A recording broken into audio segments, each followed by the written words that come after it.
L'amour n'est pas seulement un sentiment amoureux. C'est ce matin au réveil que j'ai eu une image très nette de ce qui suit, le fait que l'amour n'est pas seulement un sentiment amoureux. Je le savais déjà, mais c'est comme si j'arrivais à en tracer les contours et les contenus très précisément. Un pas de plus dans ma conscience que je vous partage. Donc, l'amour n'est pas seulement un sentiment amoureux, c'est bien plus que cela, et c'est bien pour ça qu'il est l'essence de la vie. L'essence de la vie. C'est quelque chose que je vous invite à ressentir parce que cette compréhension est une clé de bien-être ou tout au moins de mieux-être pour les personnes qui débutent dans cet aspect du nouveau paradigme du réel, que le langage des oiseaux et l'hermétique qu'il dévoile nous permettent de comprendre et de vivre quotidiennement. Selon les dictionnaires classiques, l'amour est un sentiment d'affection d'un être pour un autre. Il est aussi défini tel un sentiment proche de la dévotion. Il est cependant bien plus vaste. Analyse hermétique du mot amour. Du point de vue de la symbolique hermétique des lettres de ce mot, la signification est bien plus large et ne sous-entend pas d'éventuelle dépendance vis-à-vis du sujet aimé. Voici, selon l'analyse de Jean-Christophe Gisbert, la décomposition de ce terme. Elle est un peu complexe et je vais la répéter 2 fois. Il s'agit de l'union des polarités originelles célestes opposées, présentes en nous et liées entre elles à jamais, le A, par le mouvement générateur de chaleur, principe du feu, le M, du principe féminin céleste manifesté, le O, ou l'eau, le liquide, qui s'unit, U, au principe masculin céleste manifesté, R, l'air opposé de l'eau.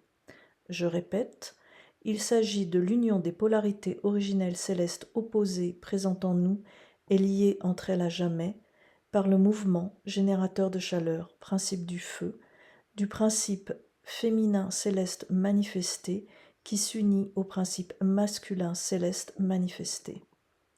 Ceci permet l'union du couple, c'est-à-dire la dualité créatrice, donc l'union créatrice. Et cette union créatrice ne concerne pas que le couple en tant qu'homme et femme.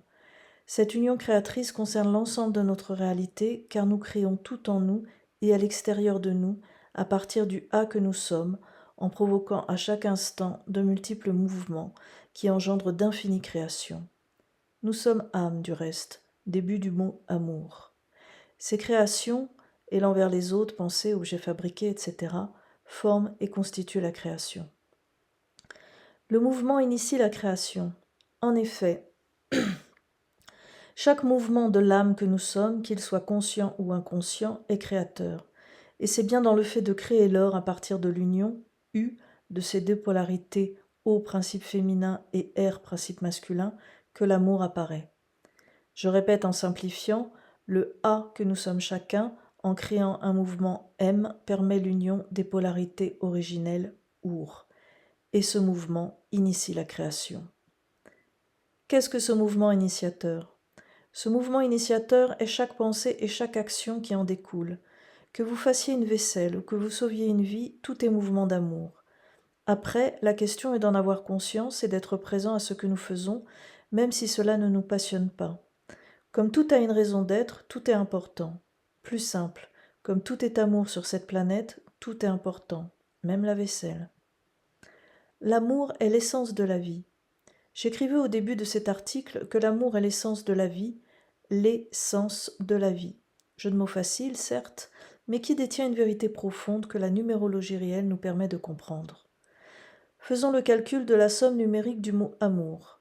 Nous obtenons le nombre 23, soit 5 en réduction théosophique, 2 plus 3 égale 5.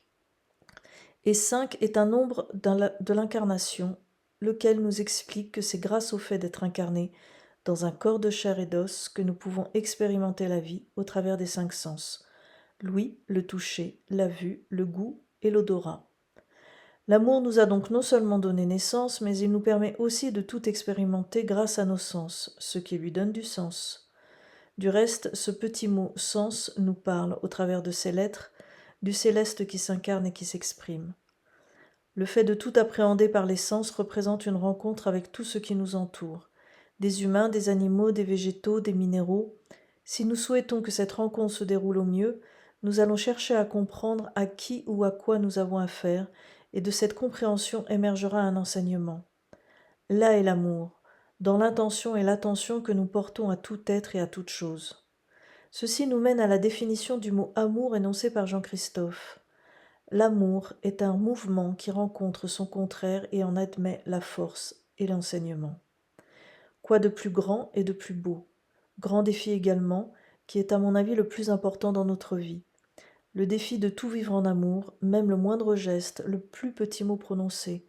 L'amour n'est pas seulement un sentiment amoureux, et il est à travailler et à déployer pour tous et tout.